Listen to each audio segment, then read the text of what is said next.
잠시 기도드리겠습니다. 하나님 아버지, 비가 오는 궂은 날씨 가운데도 주의 자녀들이 예배를 사모하고 또 하나님 앞에 또 경배 드리러 이 자리에 나왔습니다. 하나님께서 은혜를 베풀어 주시고 하나님을 찾는 수고가 헛되지 아니하도록 주님 은총을 허락하여 주시며, 특별히 찬양으로 날마다 새로운 찬양으로 하나님 앞에 올려드리는 우리 테일라 위에 하나님의 은혜를 베푸시고, 그 찬양대가 우리 교회뿐만 아니라 넓은 곳에서 많은 사람들에게 찬양을 올릴 수 있도록 하나님 도와주시옵소서. 예수 그리스도의 이름으로 기도하옵나이다. 아멘. 우리 오늘 읽었던 룻기 2장 17절부터 마지막 절까지 말씀을 통해서 룻과 보아스의 만남 세 번째라고 하는 제목으로 하나님 말씀을 전하겠습니다. 제가 이 말씀을 전하기 전에 좀 중요한 얘기 좀 몇 가지 말씀드리면요, 특별한 사건과 관련된 게 아니라 제가 주중에 그런 생각이 좀 들었던 생각이 있어요. 우리 교회에서 저 사람이 우리 교회 중심 인물인지 어떻게 알 수 있을까? 일단 중심 인물은요, 오전 예배를 나오고 또 그 중심 인물들은 주일 오후 예배를 꼭 나옵니다. 교회 중심 인물들은. 그래서 우리가 오후 예배 나오시는 분들 한 200명 정도 되잖아요. 그분들이 교회 중심 인물이에요. 그 다음에 더 중심 인물은 수요 예배 나오는 분들이에요. 이거는 제가 생각하는 거예요. 여러분들 생각해 보시면 돼요. 그 중심 인물은 그 예배 꼭 있습니다. 대부분 그 예배에. 그리고 또 그 중에서 중심 인물들은 새벽 예배도 간혹 나와요. 새벽 예배도 나오시기 때문에, 물론 이제 거리에 문제가 있습니다만 우리 중직자들, 장로님들이나 안수 집사님들, 권사님들 이런 분들은 할 수만 있으면 이거 참여할 수 있도록 그렇게 좀 여러분들이 힘써 주시고, 혹 거리가 먼 분들은 가까운 교회를 가시든지, 아니면 할 수 있으면 마음을 정할 때 내가 교회 가까이 와서 마지막 노년을 보내야 되겠다. 물론 이제 여기가 많이 비싸진 것도 있습니다만, 그러더라도 계획을 세울 때 내가 노년에는 어떻든 간에 좀 무리를 해서라도 교회 가까이 와야 되겠다. 좀 그런 마음이 좀 우리 성도들에게 있기를 바랍니다. 특별히 우리 이제 중직자들 되시는 분들은 주일 오후나 수요일은 내가 꼭 나와야 되는 예배다, 이렇게 좀 마음에 좀 부담감을 가지시기를 바라고요. 두 번째는, 제가 이 성경 말씀을 전할 때 보면은 저는 성경 말씀이 한 글자 한 글자가 다 영감이 됐다고 믿어요. 그래서 한 글자도 놓치면 안 된다는 생각이 있습니다. 간혹 우리가 지금 읽은 성경 본문이 지금 7절인가 밖에 안 되잖아요. 7절인 것밖에 안 되지만 제가 요거를 보려고 성경을 수십 번을 보거든요. 이게 혹시라도 한 글자라도 빠지면 안 되는데, 이거는 하나님께서 이 저자를 통해서, 영감을 통해서 하나님 기록하신 건데, 거기에는 실수도 없을 뿐만 아니라 말씀을 전달할 때 하나님의 뜻이 실수도 없을 뿐만 아니라 한 글자 한 글자가 다 영감이 되어 있다고 저는 믿고 있어요. 그래서 그거를 빠뜨리는 거는 저는 목회자에게 일종의 직무유기라는 생각이 있어요. 저한테는 뭘 다르게 이제 생각하시는 분도 계시겠습니다만, 저는 직무유기라는 생각이 있어가지고 어떻든 간에 한 글자라도. 그런데 이제 성경을 기준으로 놓고 볼 때 어떤 분들은 그러면 어떤 성경을 목사님은 기준으로 보느냐? 최근에 이제 좀 이단 시비가 논리되고 있는 어떤 목사님이 계신데요. 유명한 분 중에 한 분이에요. 그분은 이제 소위 말씀 보존학회라 그래가지고 킹 제임스 버전이라고 소위 불려지는 영어 성경 있잖아요. 그 흠정역이라고 소위 불려지는 거, 그것만이 영감이 됐다라고 주장하시는 분이 계세요. 매우 이제 보수적이고 또 교회도 이렇게 이상한 교회는 아닌데도 꼭 그걸 주장하시는 분이 계세요. 침례교 계통 중에 이제 그걸 주장하시는 분들이 계시거든요. 이제 그런 분들은 그 1990년대 초기에 한국교회에서 한번 이단 정죄를 받은 적이 있습니다. 그 말씀 보존학회가. 지금은 이제 이단 논의가 많이 좀 사라졌는데, 아무튼 90년대에는 그게 이단 논쟁이 된 적이 있어요. 왜 그러냐면 그분들은 번역, 킹 제임스 버전은 번역본이잖아요. 흠정역이라고 불려지는 건. 그거를 막 기준으로 삼는다는 건 있을 수가 없는 일이기 때문에 그래요. 그리고 그럼 우리는 한글 번역이 그럼 표준이냐? 한글 버전도 표준이 아니에요. 우리가 예를 들어 구약 성경도 사본이 수백 개, 수천 개가 되고, 신약 성경은 사본이 수십만 개가 되거든요. 수십만 개가 되는데 사람들이 다 옮겨 적은 거예요. 옮겨 적다 보니까 이게 누가 불러주고 적다 보니까 토시가 틀릴 수가 있고, 또 글자가 달라질 수도 있고, 또 사람이 발음을 따라 적다 보면, 예를 들어서 오늘 본문에도 그런 게 하나 나오거든요. 소년인지 소년지, 그게 우리나라 말로도 발음이 좀 특이하잖아요. 히브리어로도 그 발음이 비슷하거든요. 그래서 그런 경우 소년, 소녀고 한 글자만 차이가 나더라도 의미가 완전히 달라지게 되거든요. 오늘 본문에서는 어떤 얘기가 나오냐면, 룻이 나오미에게 얘기하기를, 보아스라는 사람이 저한테 얘기하기를 자기의 소년들과 함께 있으라고 했습니다 라고 하니까 나오미가 수정을 해줘요. 소년이 아니라 소녀겠지. 네가 만약에 소년들하고 있게 되면 남자들하고 어울리는 거잖아요. 그렇게 되면 이 룻이라고 하는 여자가 그 보아스의 은혜 밖으로 벗어난다는 뜻이거든요. 그래서 그걸 수정을 해줍니다. 소녀일 것이다 이렇게 고쳐주는 장면이 본문에 기록이 되어 있거든요. 그러니까 성경은 한자 한 글자가 다 영감이 되어 있는데 우리는 특별히 원본이, 하나님께서 기록하시는 성경 원본이 있을 거 아니에요. 원본이 우리는 완벽하게 영감이 되어 있다고 믿어요. 근데 그 원본은 지금 없어요. 그렇기 때문에 여러 가지 사본들이나 많은 학자들의 의견을 모아가지고 이게 제일 맞을까 저게 제일 맞을까 고민을 해요. 근데 어떤 게 꼭 맞다고 정의 내리기는 어려운 게 있습니다만, 그래도 일반적으로 이제 보수주의적인 이제 신학자들이나 목회자들이 이 정도면 적합하겠다라고 하는 선이 있어요. 왜 완벽한 해석이 안 되냐면 하나님 말씀이 그만큼 깊어요. 그만큼 깊기 때문에 우리가 정확히 모르고, 또 그거는 연구하는 사람들이 하나님 앞에 특별히 영감을 받고, 또 경에 있는 말씀은 함부로 풀지 말라고 했거든요. 함부로 풀지 말고 하나님으로 특별한 영감을 받은 사람들이라고 성경이 풀라고 얘기하면서 베드로가 하나님 말씀 함부로 풀었다가, 특별히 그 사도 바울이 제일 조심하라고 한 게 로마서예요. 로마서 잘못 풀다가 이단으로 간 사람 너무 많다고 사도 바울이, 베드로가 얘기를 한 장면이 있거든요. 그러니까 경에 있는 말씀은 함부로 풀어서는 안 되지만, 그래도 이제 일반적으로 학자들이나 이런 분들이 오랫동안 평생을 매달려 가지고 한 절 한 절의 의미를 찾아놨기 때문에 우리는 참 감사한 게, 저도 목회자입니다만 너무 감사한 게 웬만한 구절들은 선배 목회자들이나 신학자들이 수천 년 동안에 다 해놨어요. 이게 무슨 뜻인지. 그래서 제가 그걸 게으르지 않고 찾아만 보면 돼요. 그분들이 해놓으신 거를. 그래서 순수하게 제 지식은 별로 없어요. 저도 그분들로부터 지식을 빌려서 제가 사용하는 거고, 그분들이 수십 년 연구한 거의 결과를 누리는 거고, 저는 여러분들에게 그 결과를 전달해 주는 그런 과정입니다. 그래서 우리 교회가 다른 교회랑 좀 다르게 토시 하나하나를 신경 쓰는 이유는 제가 성경의 축자 영감을 믿어서 그래요. 한 글자 한 글자가 다 하나님의 영감으로 기록되어 있고 하나님의 말씀은 절대 실수가 없다는, 이게 왜 그러냐면 하나님 말씀이어서 그래요. 그리고 이 말씀은 살아있고 능력이 있다. 여러분들이, 제가 좀 사족을 달았습니다만 그래도 그런 것들을 여러분들이 염두에 두시고 하나님 말씀을 좀 보시기를 바랍니다.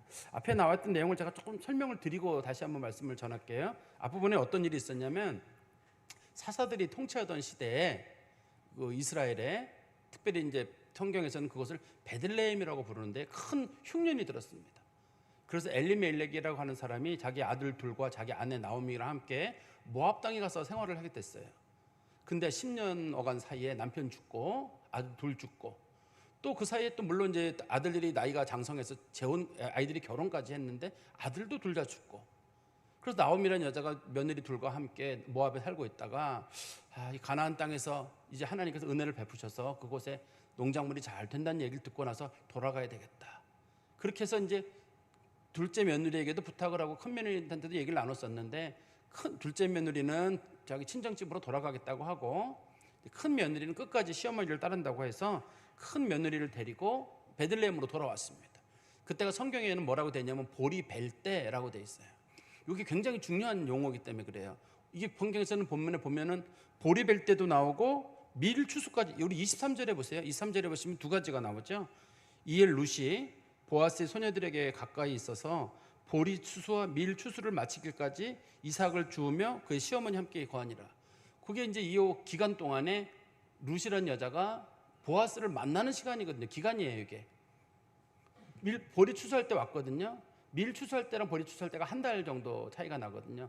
한 달이란 말이 꼭 한 달이란 말이 아닙니다. 보리 추수는 3월에서 4월까지, 이게 한 8주가 하는 기간이에요. 그 다음에 밀을 추수하는 건 4월에서 5월까지, 이것도 8주 정도 기간이 나는데 최대 기간을 따지면 8주고 그 중간에 걸쳐 있으면 6주 정도 되고, 이렇게 보셔야지 요즘처럼 몇 월 며칠부터 몇 월 며칠까지입니까? 이렇게 정확하게 날짜 매기는 건 어렵습니다. 우리도 어린 시절에 옛날 분들이 만나자 그럴 때 언제 만나냐 그러면 아침 먹고 만나자라고 한다든지, 점심 나절에 만나다든지, 저녁에 보세, 이 정도지 몇 시를 정하는 건 최근의 일 아니에요. 우리도 언제 한번 보지, 그럼 그때 언제 한번 보세, 명절 가까이 한번 보세, 이게 우리들 옛날 약속이지 몇 월 며칠 몇 시에 어디 이런 건 없었던 것 같은데요. 그러니까 옛날 사람들이 정확한 날짜를 정하지 않았다는 거를 우리가 뭐 이상하게 볼 필요는 없을 것 같아요. 근데 어떻든 간에 성경에 보니까 그 며느리랑 그 나옴이랑 베들레헴에 돌아왔는데 일단 생계는 꾸려야 되잖아요. 나오미는 나이가 있으니까 며느리 룻이 시어머니한테 말하기를 제가 나가서 남의 밭이라도 이렇게 돌아다니면서 이삭이라도 주워서 오겠습니다. 근데 이삭을 주우러 갔다가 우연히 보아스라고 하는 사람의 밭에 가게 됐어요. 근데 이 보아스라는 사람에 대해서 좀 그 집 사람들이나 하는 태도들이 이 룻이라고 하는 여인에게 상당히 좀 어떻게 감동적으로 다가왔나 봐요. 그래가지고 룻이 거기서 무리한 행동을 하나 하게 됩니다. 혹시 제가 여기서 사람들 그 베는 사람, 보리 베는 사람들을 쭉 따라가면서 그 사람들이 보리 베는 틈에서 제가 이삭을 주면 안 될까요? 그러면 안 되죠. 왜냐하면 죽고 난 다음에 그다음 저녁 때랬는데 그 다음 날 주어야 되거든요. 근데 지금 막 배워가고 있는데 따라붙어 가면은 농사 짓는 사람들이 불편할 거거든요. 그 농사 짓는 그 대표 사환이 뭐라 그랬냐면 그거는 자기 권한이 아니라 이 밭주인 보아스의 권한이니 보아스가 올 때까지 기다려라. 보아스가 사람을 보냈으니까 보아스가 와서 허락하면 당신 뜻대로 하고 만약에 보아스가 허락을 하지 않으면 그냥 떠나라. 그런데 이제 룻이 거기서 계속 기다리고 있었는데 보아스가 왔어요. 그런데 그 동네 여자들은 남자들은 다 알죠. 제가 그때 한번 말씀드리기를 베들레헴의 인구가 최근 이렇게 인구가 늘어난 건 빼놓고는 성경 시대의 베들레헴의 인구는 최고 많았을 때가 한 200명쯤 됐다고 하거든요. 학자들이. 이것도 이제 여러 학자들마다 의견이 있습니다만 그래도 공통된 의견은 한 200명쯤 됐다고 봐요. 최대 인원이에요. 그러니까 이제 200명쯤 되니까 그 동네 사람 모르기 어렵거든요. 근데 이 룻이라고 하는 여자는 일단 종족이 다르잖아요. 모압 종족이기 때문에 종족이 다르니까 아마 금방 알아봤을 거예요. 금방 알아보고 나서 그 여자에게 허락을 해줍니다. 그렇게 해라. 네가 원하는 대로 그렇게 해라. 대신 그러면서 말하기를 다른 밭으로 가지 마라. 그 다음에 우리 밭에 있는 소녀들 같이 일하는 소녀들하고 같이 일해라. 그리고 그들이 베는 걸 따라가고 내가 남자 그 일하는 사람들에게 말하기를 너를 건드리지 못하게 했다. 그리고 목마르거든 우리가 떠도는 물도 마셔라. 이거는 뭐 이삭을 주우라는 말의 허락보다도 더 좀 호의적인 태도를 보인 거거든요. 줍는 것도 줍는 거지만 사람들이 너를 방해하지 못하게 하고 내가 물도 마음대로 먹도록. 왜냐하면 일하다 보면 물 먹으러 갔다 오면 또 그 사이 시간이 뺏기잖아요. 그거 뺏기지 않도록 내가 도와주겠다. 그래서 이거를 듣고 나서 룻이 너무 감사한 마음이 들어가 정말 고맙습니다.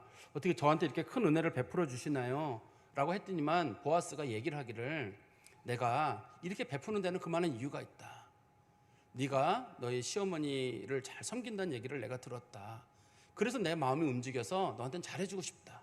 두 번째는 네가 너의 그 친정이나 그쪽 신을 다 버리고 하나님의 은혜 받으러 왔다고 하니 신앙 얘기하는 거잖아요.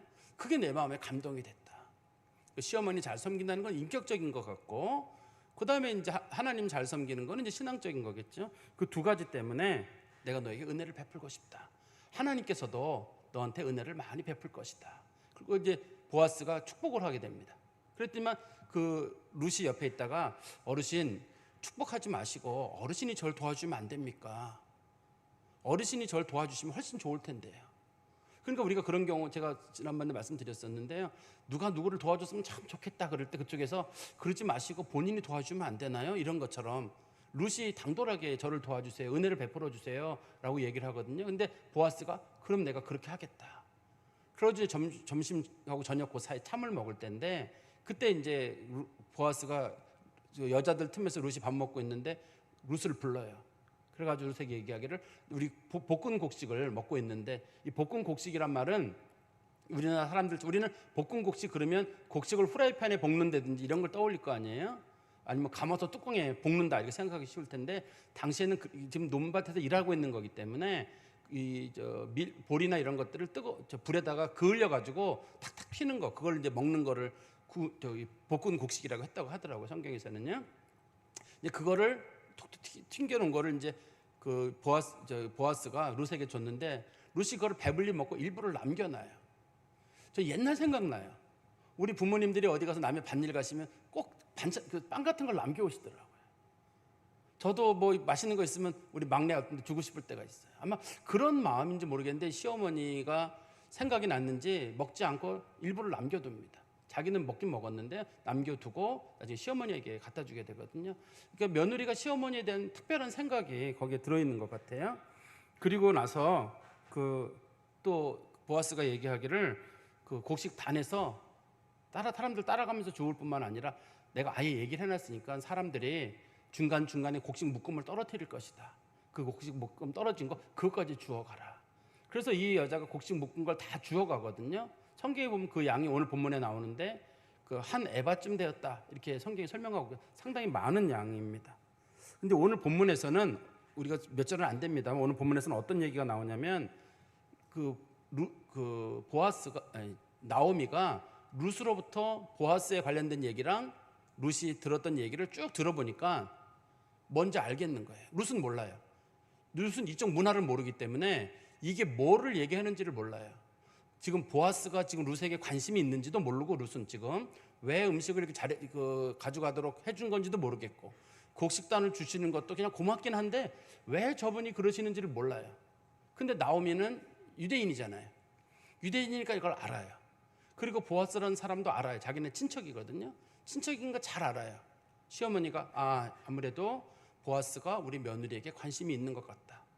내가 여기서 뒤에서 좀 코치를 해가지고 이거를 마무리를 져야 되겠다. 이제 며느리 인생을 바꾸고 싶은 거예요. 시어머니가 며느리가 자기를 따라왔는데 며느리 인생을 이렇게 살아가게는 할 수는 없는 거예요. 근데 며느리는 이걸 못 풀어요. 이 문화를 모르니까. 그러니까 시어머니가 며느리의 인생을 풀어주는데 며느리 인생이 풀리면서 시어머니 인생이 같이 풀려요. 며느리가 그랬거든요. 하나님이 죽음으로 갈라놓기 전에는 절대 저는 어머니를 떠나지 않겠습니다라고 했기 때문에 며느리가 잘 되면 이 집에 동시에 시어머니도 잘 되는 거거든요. 그래서 여기서 이 본문에 보면은 이제 그 나오미가 며느리에게 아주 코치를 잘하게 됩니다. 우리 한번 17절부터 말씀해 보시면 룻이 밭에서 저녁까지 줍고 성경에서 저녁까지 주었다는 말은 해가 질 때까지란 뜻이에요. 요즘 사람들은 저녁 그럼 뭐 7시, 8시, 9시 뭐 생각하기 쉬울 텐데 옛날에는 해를 지는 시점, 보통 경우 해가 지는 시점을 성경에서는 6시 정도라고 합니다. 일반적으로. 그래서 그때까지 보리를 주었고 그다음에 그 주운 것을 떠니 보리가 한 에바쯤 되니라. 그런데 이 여자가 주운 보리는 이게 지푸라기도 있고 이렇게 묶음으로 주었을 거 아니에요. 근데 그걸 어떻게 했냐면 이 본문에 보니까 떨었다고 돼 있잖아요.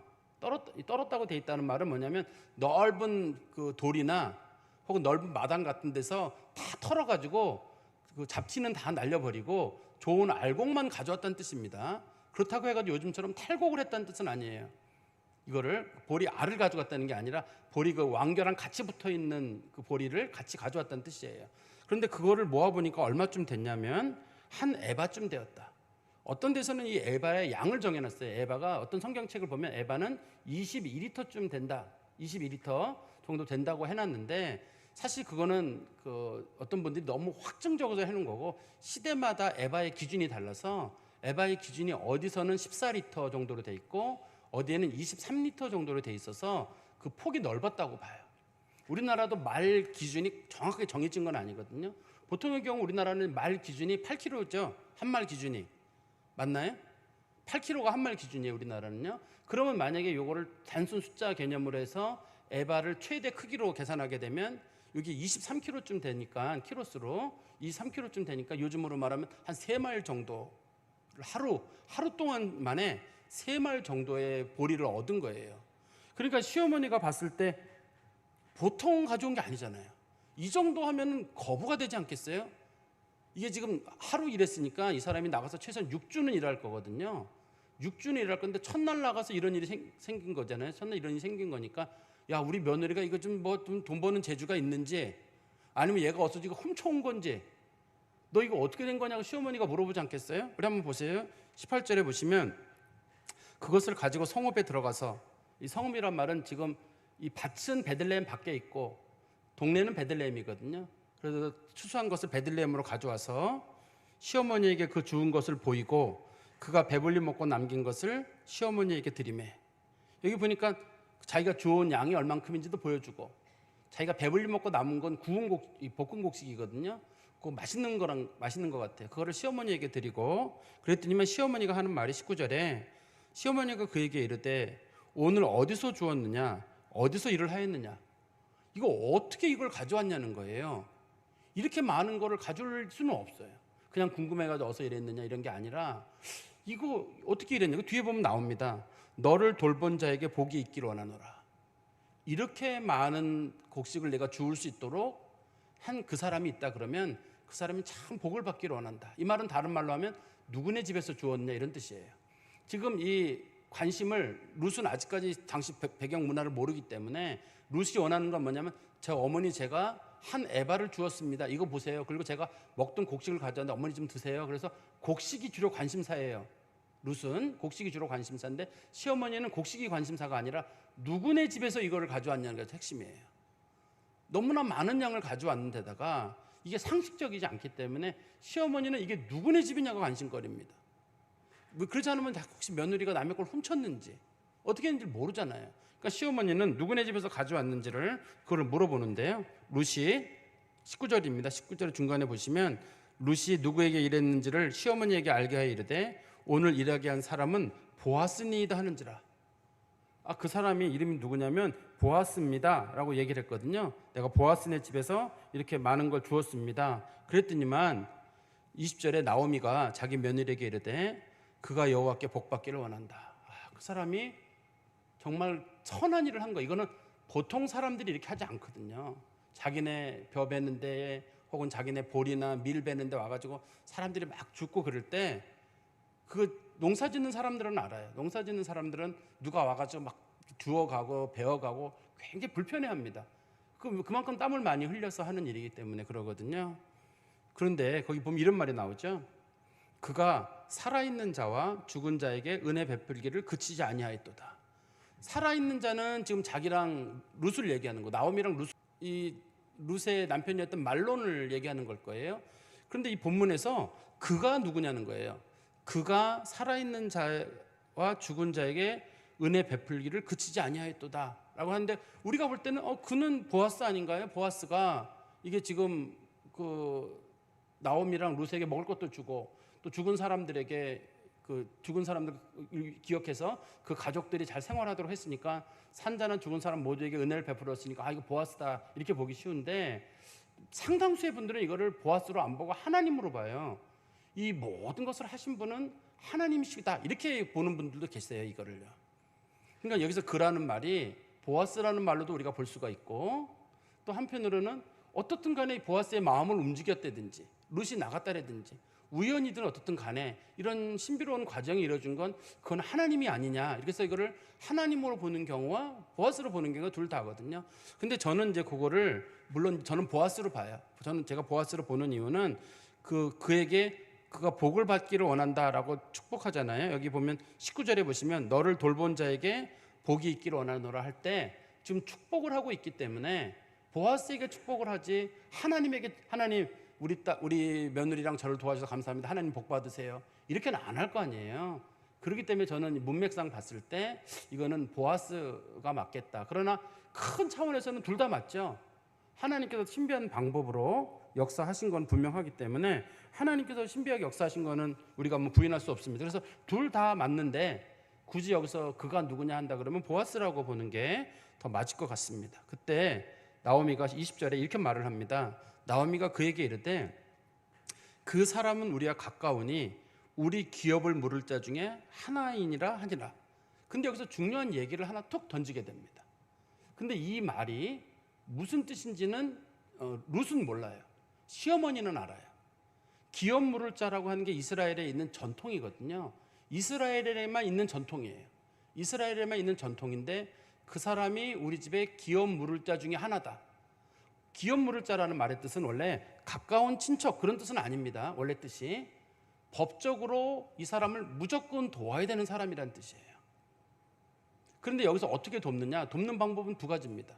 돕는 방법은 우리 여기서만 내용만 놓고 보면 한 가지 같죠? 한 가지가 여러분 생각할 때는 뭐냐면 룻을 취해가지고 아기를 낳으면 첫 아기를 말론의 아기라고 이름을 올려줘가지고 말론의 이름으로 낳은 아들이 나오미를 돌보게 하는 거.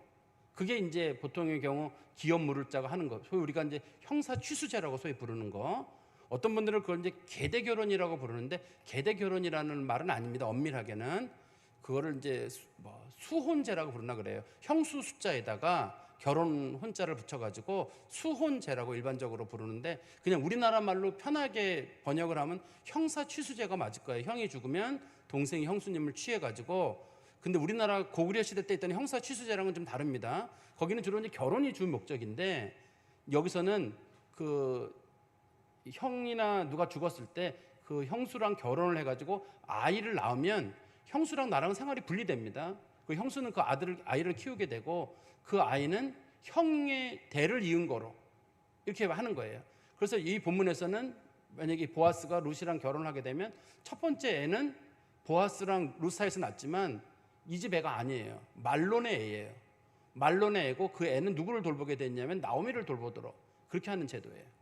근데 이 성경에서는 이제 기업물을 자라는 말에 대해 우리가 알고 있는 건 그것뿐이잖아요. 그렇지만 뒤에 가면 이거에 대한 게 또 나와요. 이 나중에 4장에 보면은 보아스가 기업물을 자 2순위예요. 1순위가 있거든요, 따로. 그 사람한테 가서 물어보게 됩니다. 우리 한번 보시겠어요? 4장 3절에 보시면 보아스가 그 기업물을 자에게 이르되 모압 지방에서 돌아온 나오미가 우리 형제 엘리멜렉의 소유지를 팔려 함으로 내가 여기 앉은 이들과 내 백성의 장로들 앞에서 그것을 사라고 내게 말하여 알게 하려 하였노라. 만일 내가 물으려면 물으려니와 만일 내가 물으지 아니하려거든 내게 구하라. 구하여 알게 하라. 내 다음은 나요 그 외에 물을 자가 없느니라 하니 그가 내가 물으리라. 내가 사겠습니다. 이렇게 얘기를 했어요. 그러니까 나오미도 내가 받고 그 밭도 내가 받겠습니다. 이 사람이 얘기를 했어요, 처음에.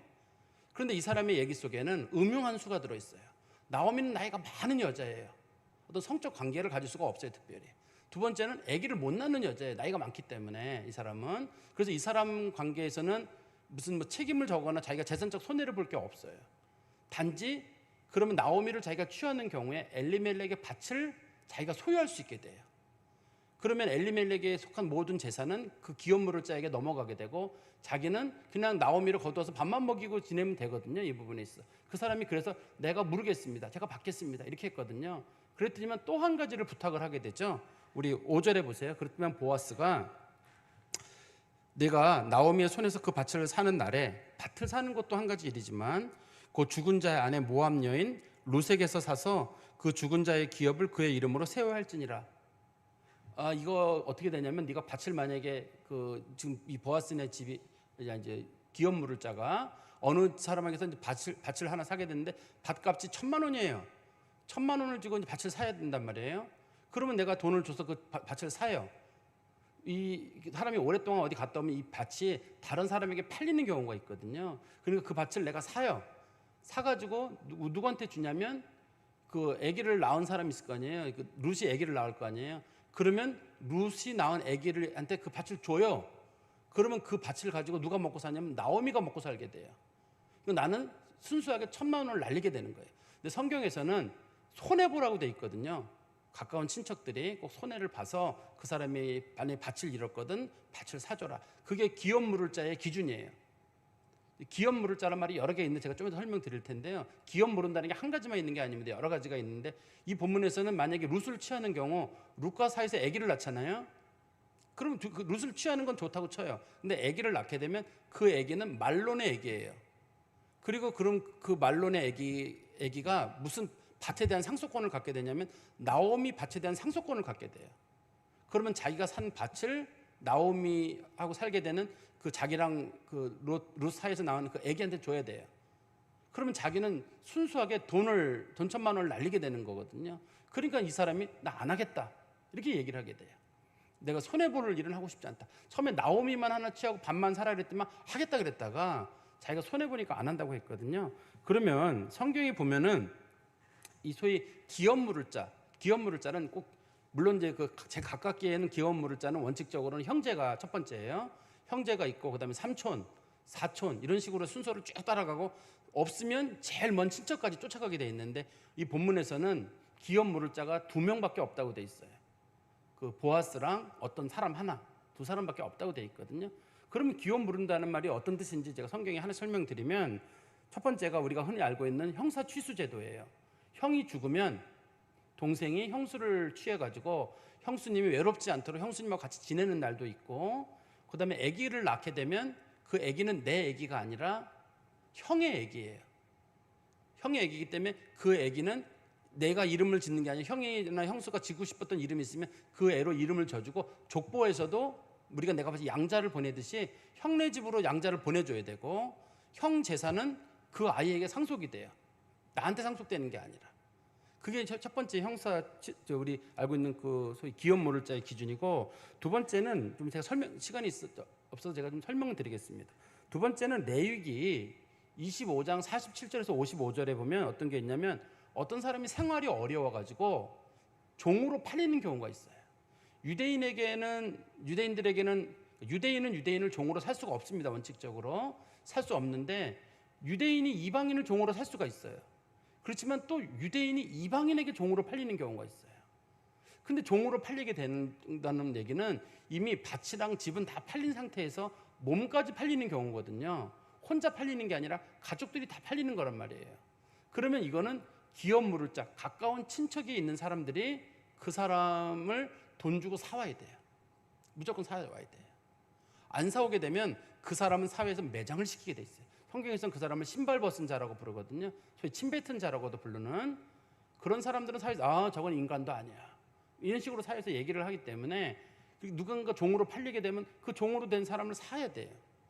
그런데 종을 살 때는 값이 정해져 있어요. 어떻게 정하게 돼 있냐면, 희년을 기준으로, 희년이 50년마다 희년이 오거든요.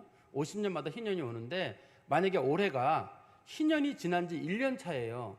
희년이 지난 지 1년 차면 그 사람이 그 집에서 일한 지 1년밖에 안 되는, 만약 1년밖에 안 됐다, 기간도 1년밖에 안 됐고 희년이 앞으로 뭐 50년 남았다, 그런 경우가 있을 거 아니에요. 그런 경우 그 유대인 종은 일당을 계산하게 돼 있어요. 일당을 계산해 가지고 그 사람이 그 종으로 팔릴 때 가격이랑 노동한 값을 비교를 해요. 비교를 해 가지고 만약에 일한 값이 그 사람이 그동안 섬긴 값이 많으면 돈을 돌려받고, 적으면 더 그 돈을 덧붙여주고, 예를 들어서 1,000만 원에 팔렸어요. 근데 이 유대인 종이 그동안 일한 걸 쭉 계산해 보니까 900만 원이에요. 그러면 이 기업 물을 자가 100만 원을 그 사람에게, 이방인에게 줘요. 100만 원을 주면서 이 사람 좀 풀어달라. 그러면 이제 풀어주게 돼. 안 풀어주면 그 이방인을 쫓아내게 돼 있거든요. 그 다음에 또 두 번째는, 일을 했는데 처음에 1,000만 원에 팔렸는데 그 종처럼 일해가지고 한 2천만 원어치 일을 한 거예요. 일당을 다 계산해 보니까 2천만 원어치 일했어요. 그러면 1,000만 원을 받아야 돼요. 1,000만 원을 더 받아가지고 그 기업 물을 자가 종으로 풀어줄 뿐만 아니라 이 사람을 1,000만 원을 받아가지고 이 사람한테 줘가지고 이걸 재활할 수 있도록 돈을 만들어주게 돼 있어요. 당시에는 유대인들에게 소위 이렇게 그 하나님께서 이렇게 소위 그 실업급여 같은 거 이렇게 만들어 놓으셔가지고 유대인들이 생활을 하도록 만들어 놓은 겁니다. 이게 그때도 기업 물을 자, 종으로 팔리는 경우도 기업 물을 자고, 세 번째는 아까도 말씀드린 대로 이 비슷한 건데, 토지를 남에게 넘겨진 경우예요. 원래 이스라엘은 토지는 팔지 못하게 돼 있거든요. 근데 토지를 이방인이나 누가 샀어요. 그러면 그 토지도 마찬가지입니다. 토지를 팔았을 때는 토지는 노동 개념하고는 다르기 때문에 토지를 팔았는데, 아까 제가 말씀드리다 중간에 좀 잠깐 넘어갔는데요. 토지를 팔았는데 토지 값이 보통 뭐 한 100만 원 한다. 1년에 토지 값이 100만 원 정도 하는데, 이 사람이 거기서 일한 그 사람이 토지를 가져간 기간이 길다 그러면은 그 긴 걸 돈으로 계산하고, 또 짧다 그러면 짧은 거로 계산해요. 그래서 이스라엘은 토지를 무조건 반환해 주는 기간이 있거든요. 50년이 되면 무조건 토지를 반환해 줘야 되기 때문에, 아무리 내가 그 사람에게 토지를 팔았다 하더라도 토지는 무조건 50년 뒤에는 원래 원 주인에게 가게 돼 있어요. 가게 돼 있기 때문에 그 옆에 있는 사람이 날짜를 계산해 보니까 이 사람이 토지를 팔았는데, 토지 판 날 기간이 그 희년에 가까울수록 값이 싸요. 희년이 됐던 그 해에는 예를 들어 땅값이 1,000만 원이다. 그러면 해마다 땅값이 줄어들어 가지고 희년 전해에는 땅값이 100만 원도 안 돼요. 왜 안 되냐면 어차피 내년에 무조건 돌려줘야 되기 때문에 땅값이 떨어져요. 50년째 되는 해는. 근데 그런 걸 다 계산을 해줘 가지고, 혹시라도 이 사람이 거기 땅을 판 지 오래됐다 그러면 계산해 줘 가지고 이거 얼마 안 되는구나, 남은 잔액만 계산해 주게 돼 있어요. 이것도 이제 기업 물을 자라고 불러요. 그 다음에 또 한 가지는 민수기 35장에 나오는 얘기인데요. 민수기 35장 그 16절부터 21절에 보면은 어떤 얘기가 나오냐면, 어떤 사람이 죽었어요. 살인을 당했거든요. 살인을 당했는데 그 살인을 한 사람이 고의로 살인을 한 거예요. 근데 주변에 가족들이 전멸을 했어요. 가족 식구들이. 옛날에 살해를 당하는 경우 가족들이 다 죽는 경우가 있단 말이에요. 그래서 이제 주변에 재판관, 그 제일 가까운 친척이 재판관을 부르는 거예요. 재판을 불러가지고 그럼 이 사건이 고의인지 아닌지를 확인해야 될 거 아니에요. 당시에는 고의성을 나타내는 기준은 세 가지예요. 그 사람이 연장을 사용했느냐, 쇠든 나무든 돌멩이든 연장을 사용한 경우는 무조건 고의예요. 그 사람이 아무리 내가 그 정당방위를 할지라도 안 돼요. 정당방위라도 안 되고 연장을 사용한 경우는 이거는 무조건 고의예요. 그래서 이렇게 고의로 죄를 저지른 경우가 한 가지가 있고, 두 번째는 연장은 사용하지 않았는데 의도가 의심스러운 경우. 의도가 의심스러운 경우는 어떤 거냐면 평상시에 저 사람이 저 사람을 미워했는데 확 밀었단 말이에요.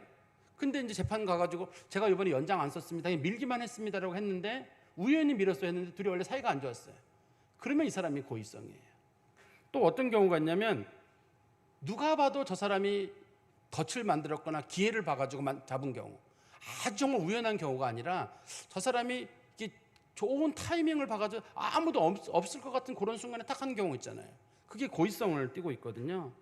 그 다음에 아주 악한 마음을 가지고 사람들을 연장은 사용한 손으로 때려가지고 죽인 경우, 주먹으로 때리긴 때렸는데 우연히 그냥 치다가 정당방위가 된 게 아니라 그냥 주먹으로 때릴 때 너무 악의를 가지고 집단 폭행을 했더니 혼자 때렸든지 하는 경우 있잖아요. 이런 경우는 성경에서는 뭐라고 말했냐면 법대로 하지 말고 네가 죽여라, 이렇게 돼 있어요. 이거는 기업물을 짜가 어떻게 하게 돼 있냐면 그 사람을 찾아내가지고 무조건 죽여야 돼요. 안 죽이면 하나님 앞에 벌을 받게 돼 있어요. 법정으로까지 가면 안 됩니다. 이거는 법정으로 가기 전에 이 사람이 계속 쫓아가게 돼 있어요. 그래서 성경에서 정말 무죄한 사람들이 살게 하려고 만들어 놓은 게 도피성이에요. 정말 내가 죽이는 건 아닌데 재판이 제대로 이루어질 때까지 꼭 확인해 보고 싶은 사람이 있을 거 아니에요. 그 사람은 도피성에 숨어 있다가 그 재판 받으러 나오고, 근데 그 사람이 고의성이 밝혀지면 죽는 거고, 정말 고의성이 없는 경우라 하더라도 도피성에 숨어 있더라도 못 나와요. 대제사장이 죽을 때까지는 못 나오거든요. 그러니까 살인에 대해서는 하나님은 절대 안 돼요. 그래서 살인한 사람들은 반드시 죽여라 해요. 그래서 간혹 요즘 사회에 그런 논쟁이 있잖아요. 이거 소위 그 사형 집행이 옳으냐 그러냐라는 논쟁이 있는데 성경은 사형 집행을 하라 해요. 사형 집행을 하랍니다. 사형 집행을 꼭 하라고 성경이 말하고 있고, 요즘 사람들은 사형 집행을 해봤자 사람들에게 그게 무슨 위협 요소도 안 되고 그러니 괜히 사람만 하나 죽이는 인권에 대한 문제가 된다고 하는 하나님께서는 사형을 반드시 시키고 그것도 누가 시키냐면 그 피해 당한 사람의 가족들이 제일 먼저 때려 죽여라, 이렇게 돼 있어요. 돌멩이를 던질 때 제일 먼저 던져 죽이고. 그러니까 사람들이 살인에 대한 엄두를 아예 못 내도록, 그냥 길을 가다가도 누가 돌멩이 던져 죽일 수 있거든요. 얼마든지. 살인한 사람, 그래도 죄가 안 된단 말이에요. 그래서 하나님께서는 이렇게 네 가지 정도의 지금 현재 그 기업물을 제도를 이제 이스라엘 사람들에게 줬는데, 이 본문에서는 크게 두 가지가 기업물을 거랑 걸리죠. 하나는 토지 관련된 게 하나가 걸리고, 하나는 룻을 취했을 경우 룻과 사이에서 태어난 아기는 그 나오미를 봉양하는 아이가 되는 것. 그래서 형사 취수죄가 하나고 하나는 토지 보상에 관련된 그 두 가지 부분입니다.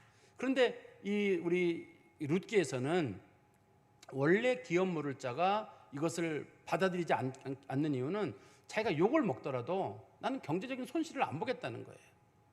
경제적인 손실을 안 보겠다고 해서 이런 일이 생긴 거거든요. 어떻든 우리 성경 말씀 다시 가보시면 룻기 2장 21절입니다. 모압 여인 룻이 이르되 그가 내게 또 이르기를 내 추수를 다 마치기까지 너는 내 소년들에게 가까이 있으라 하더이다 하니. 그런데 룻이 시어머니에게, 어머니 저기 보아스라는 사람이 저한테 이런 말을 했어요. 이거는 무슨 뜻인가요? 라고 이제 물어본 거예요.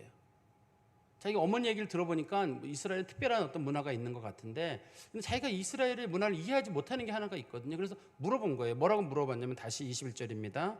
모압 여인 룻이 이르되 그가 내게 또 이르기를 내 추수를 다 마치기까지 너는 내 소년들에게 가까이 있으라 하더이다.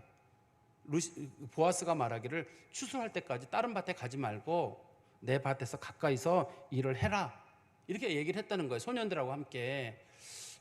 그럼 소년들하고 함께 일을 하라고 했으니까 나오미가 유대 문화를 잘 알잖아요. 그러니까 나오미가 뭐라고 해석을 하냐면 보세요. 22절에 나오미가 며느리 룻에게 이르되 내 딸아 너는 그의 소녀들과, 위에는 지금 문화를 모르는, 그다음에 히브리어를 잘 모르는 여자잖아요. 외국에서 온 여자, 외국 며느리잖아요. 외국 며느리 입장에서 소년이면 어떻고 소년은 어때요? 근데 소년하고 같이 있으면 이 여자가 문제가 될 거거든요. 좀 약간 좀 정숙하지 못한 여자로 비춰질 거거든요. 그렇기 때문에 소년은 절대 안 되는 거예요. 근데 며느리는 소년이라고 들었으니까 이제부터 며느리는 그 보아스의 소년들하고 다닐 거거든요. 그러고 나서 왜 소년들하고 다니라고 그러면 그때 소년들하고 다니라고 얘기하지 않았느냐 이렇게 얘기를 할 건데, 시어머니가 그 얘기를 들어보니까 한 말이 22절에 나오미가 며느리 룻에게 이르되 따라 너는 그의 소년들이 아니라 소녀들과 함께 나가고 다른 밭에서 사람을 만나지 아니하는 것이 좋으니라. 소년들이 아니라 소녀들하고 지내고 처신 잘해라. 절대 남의 밭에 가지 마라. 시어머니가 볼 때 아무래도 보아스가 며느리에게 마음이 있고 이 기업 물을 일을 이 사람이 처리할 거로 본 거예요. 그러니까 며느리가 혹시라도 여기서 실수하게 되면 모든 게 다 깨지거든요. 왜냐하면 보아스가 기업 물을 자 1순위가 아니에요. 기업 물을 자 1순위는 따로 있어요. 그래서 기업 물을 안 물은다 그러면 되는 거예요. 사람들에게 비난 받으면 되는 거거든요. 저 여자 정숙하지 못하기 때문에 동네 남자들하고 막 돌아다니면서 난 못하겠습니다. 그러면 어떻게 해요, 사람들이? 원칙적으로는 기업을 물어야 되지만 기업 물을 일을 해야 되지만 여기서 이 여자가 워낙 좀 정숙하지 못한 여자 소문나면 못하겠다. 사람들도 그래 그 여자 무슨 오자마자 보아스의 청년들하고 막 돌아다니면 히히덕거리고 있는데 안 된다고 사람들이 얘기할 거거든요. 그러니까 시어머니가 봤을 때 이때 아직 너무 타이밍이 중요한 거예요. 이거 안 되겠다. 우리 며느리 내가 잘 간수를 해가지고 며느리가 어떻든 우리 보아스라고 하는 사람이랑 잘 됐으면 좋겠다. 근데 보아스가 나이가 많아요. 나중에 이제 보아스가 이 룻에게 고마운 마음을 표하거든요. 너 정말 특별한 사람이다. 보통의 사람들이라면 젊은 남자 만날 텐데 네가 이렇게 나이 든 사람을 만나 산다는 거는 너보다는 너의 시어머니를 생각하는 거로 보이는구나. 그렇게 해서 이제 좋게 그걸 받아들이게 됩니다. 그리고 우리 성경 말씀에 보시면 23절에 이에 룻이 보아스의 소녀들에게 가까이 있어서 시어머니 말을 듣고 소녀들에게 가는 거예요. 소녀들에게 가까이 있어서 보리 추수와 밀 추수를 마치기까지 이삭을 주우며 그의 시어머니 함께 거주하니라. 보리 추수와 밀 추수가 마치기까지, 이 기간이 길게 따지면 8주, 짧게 따지면 4주 정도 되거든요. 그 기간 동안에 이제 보아스를 만날 일이 자주 있는 거예요. 왜냐하면 딴 밭은 안 가기로 했잖아요. 보아스네 밭에만 가는 거거든요. 또 보아스도 원래 밭에 잘 안 나오는데 이 룻이 온 이후로는 밭에 자주 와요. 이 사람이 마음이 있어가지고 자주 오는 거예요. 그래서 둘이 자주 만나게 되는 일이 거기서 생기게 됩니다. 그리고 시어머니와 함께 거주했다는 말은 이 들뜬 상황에서도 지금 이제 아무래도 자기랑 보아스랑 뭐가 될 것 같아요. 보아스는 그 동네 제일 부자거든요. 자기가 이제 부잣집에 시집 간다 이런 생각이 들면 마음이 들뜨기 쉬울 텐데 전혀 그러지 않고 시어머니를 끝까지 잘 봉양을 했다. 나중에 보아스가 얘기를 합니다. 당신은 현숙한 여자라고 소문이 나 있었다. 여기 성경에 보면 나오죠. 당신이 어딘지 기억이 안 나는데 나옵니다. 뒤에 보면은 당신이 현숙한 여자라는 거 소문이 나서 내가 당신에 대해서 의심하지 않겠다라고 얘기를 하거든요. 여기 나오네. 3장 11절에 보면 나오죠. 룻이 상당히 보아스를 유혹하는 행동을 하거든요. 보아스가 자고 있는 침대 옆에 가서 살짝 자기가 슬쩍 가서 몸을 대고 있는데 그때 보아스가 하는 말이 11절입니다. 그리고 이제 내 딸아 두려워하지 말라. 내가 내 말대로 내게 다 행하리니 내가 현숙한 여자인 줄을 나의 성읍 백성이 다 아느니라. 행동 하나하나 굉장히 조심하는 사람들이라고 소문이 나 있었다는 얘기예요.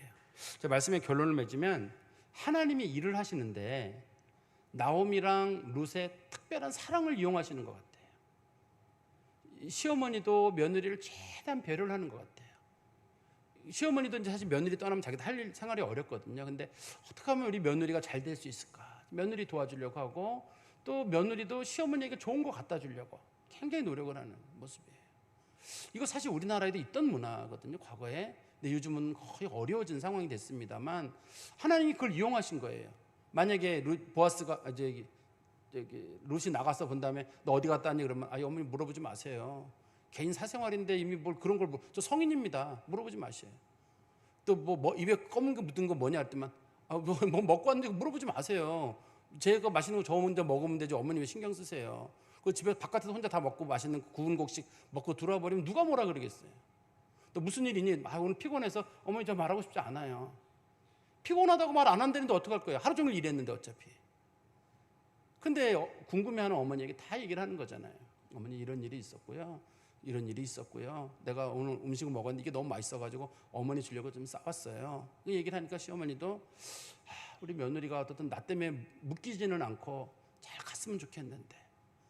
그럼 내가 며느리 도와줄 게 뭐냐? 어떻든 이쪽 문화를 내가 잘 알고 있으니까 내가 배려를 해야 되겠다. 그래서 두 사람의 사랑하는 마음을 하나님께서 구원 역사로 이루신 거잖아요. 이게 지금 두 사람 결혼하는 거로 끝나는 문제가 아니라 이 가문을 통해서 다윗이 나오게 되고 예수님이 나오잖아요.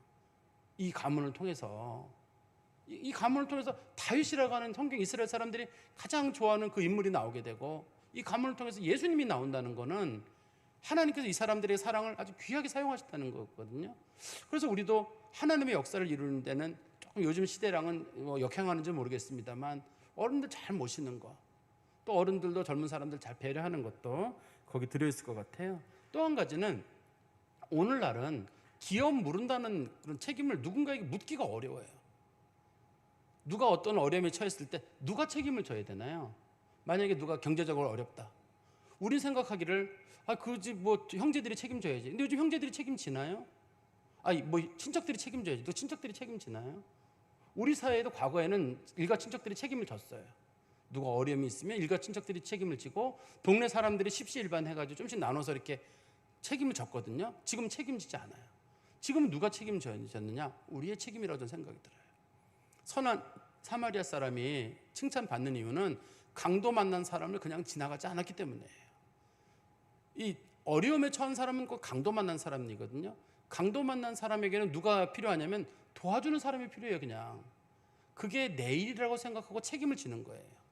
근데 내일이 아니라고 생각하고 그냥 지나면 돼요. 거기 지나는 사람들이 제사장과 레위인처럼 나도 내일이 바빠요. 내일이 바쁘고 하는데 내가 어떻게 그 일에 개입을 해요. 또 내가 그 일에 개입을 하게 되면 그 사람 몸 추스려 가지고 다 닦여 가지고 병원에 데리고 가고 시간 뺏기잖아요. 그러니까 사람들이 거기에 왜 개입이 돼요? 내 시간도 뺏겨야 되고 돈도 들어가잖아요. 그 선한 사마리아 사람이 은 돈 2개를 주고 주인에게 맡기거나 돌아오는 길에 더 들면 제가 비용을 더 주겠습니다. 보통 사람들은 치료해주고 그냥 던져놓고 그냥 가버리기 쉬울 텐데 선한 사마리아 사람이 그거를 여관에 잘 맡겨두고, 옛날엔 여관이 병원이거든요. 맡겨두고 돌아오는 길에 지금은 내가 바빠서 가지만 비용이 더 들면 내가 돌아오는 길에 내가 비용을 더 나겠으니까 잘 돌봐달라. 근데 예수님 그런 말씀하셨거든요. 이 강도 만난 자의 이웃이 누구냐? 친척이냐? 유대인이냐? 레위인이냐? 제사장이냐가 아니라 누구냐? 은혜를 베푼 자니이다. 이렇게 사람들이 얘기를 했거든요. 그러니까 우리도 우리 사회에 어려운 사람이 있을 때 그 누가 책임이냐? 우리가 모두가 다 책임을 질 수는 없다 할지라도 그래도 저건 내가 도와야 될 일이다. 내가 조금만 도우면 되잖아요. 내가 조금만 도우면 될 일이기 때문에 우리가 스스로가 난 영적인 기업 물을 자다.